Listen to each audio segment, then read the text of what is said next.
Hello guys, आप लोग कैसे हैं। उम्मीद करते हैं कि आप लोग जहाँ पे होंगे अच्छे होंगे, मज़े में होंगे। आज मैं फिर से नए वीडियो के साथ में डीएम प्लांट के बारे में थोड़ा सा डिस्कस करेंगे और आप लोगों को बताएंगे कि डीएम वाटर बॉयलर में चलाने से क्या फ़ायदा मिलता है और इसमें क्या क्या चीज़ यूज होता है जो डीएम प्लांट लगता है उसमें, और वो कैसे काम करता है। इसके बारे में विस्तार से आप लोगों को बताने जा रहा हूँ।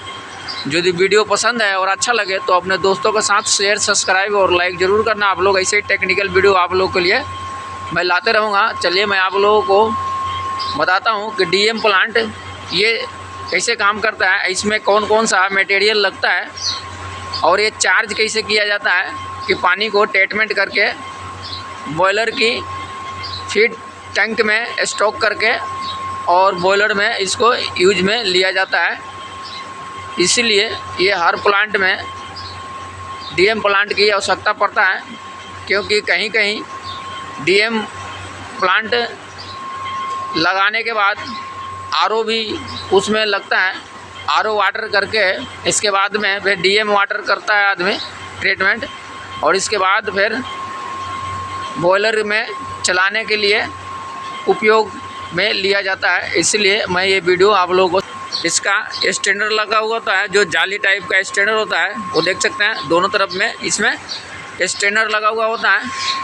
और वो स्टैंडर के ऊपर से जो अपन हाइड्रोक्लोरिक एसिड जो चार्ज करते हैं वो ऊपर गिरता है, और उसमें गिर करके जो अंदर रेजिन होता है वो रेजिन में जो पानी चलता है उसको साफ़ करने के लिए वो हाइड्रोक्लोरिक एसिड रेजिन को पकड़ता है और उसमें का जो स्केल होता है उसको काट करके और बाहर डिस्चार्ज कर देता है।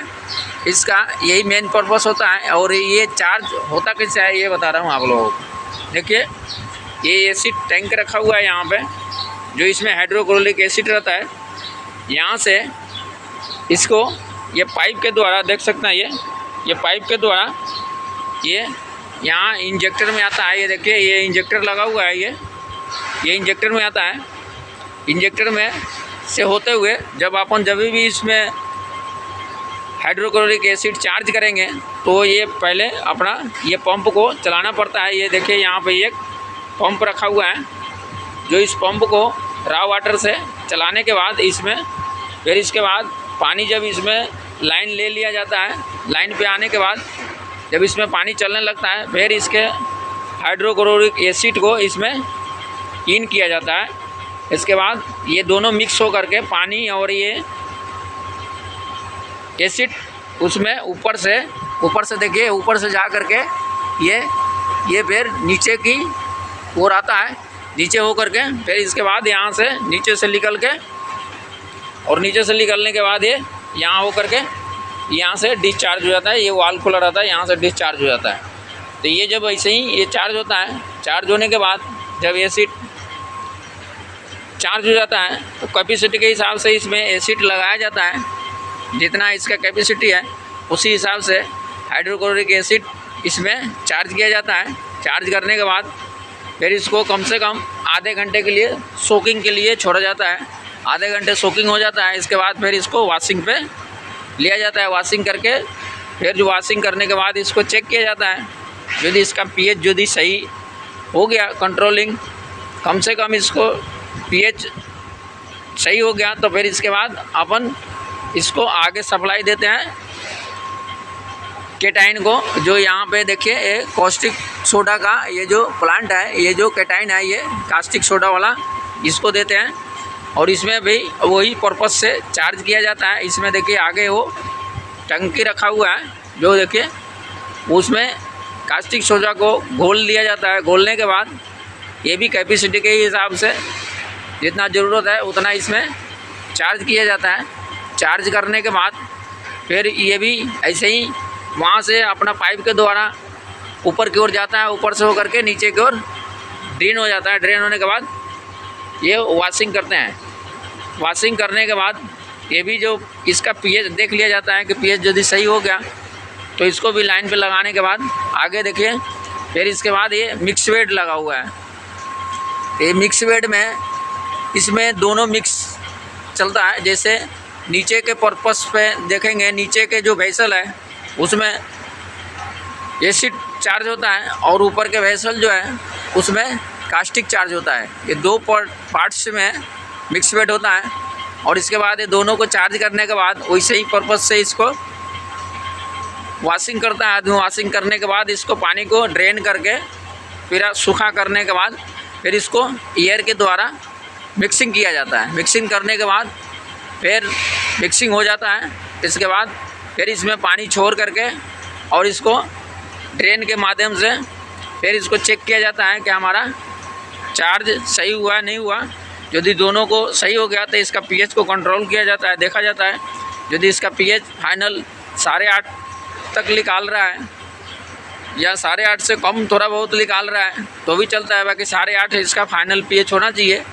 और इसके टीडीएस भी देखा जाता है, कम से कम 5 ppm तक टीडीएस यदि ये छोड़ता है तो बढ़िया है, चार्ज अच्छा हो गया। उसके बाद में अपना यहाँ से फिर स्टॉक टैंक में लाइन पे ले लिया जाता है। स्टॉक टैंक में ले करके पानी को स्टॉक किया जाता है। वहाँ से उठा करके स्टॉक टैंक में आपको दिखा रहा हूँ, इधर देखिए ये स्टॉक टैंक है।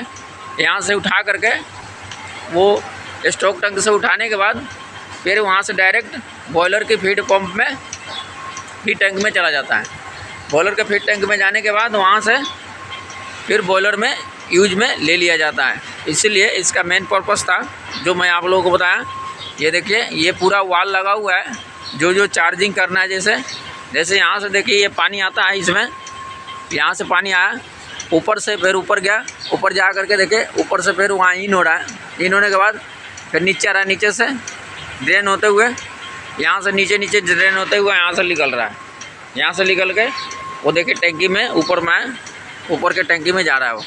अब ये जो बाकी जो छोटा छोटा वाल देख रहे हैं ये चार्जिंग पॉइंट है इसका मिक्स वेट की। एक के कास्टिक की है, एक एसिड की है। जो ऊपर की लाइन देख रहे हैं वो कास्टिक की है, नीचे की लाइन देख रहे हैं वो एसिड की है जो इसमें चार्ज होता है। और इसके बाद में ये डोजिंग पंप लगा है जो फाइनल हो जाता है।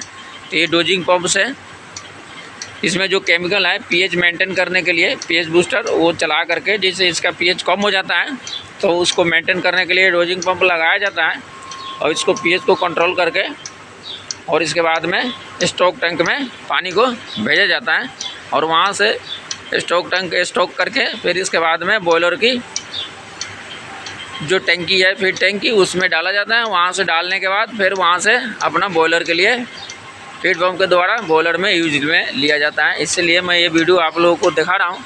यदि वीडियो पसंद है और अच्छा लगे तो अपने दोस्तों के साथ शेयर, सब्सक्राइब और लाइक ज़रूर करना। आप लोग ऐसे टेक्निकल वीडियो आप लोग के लिए लाते रहूँगा।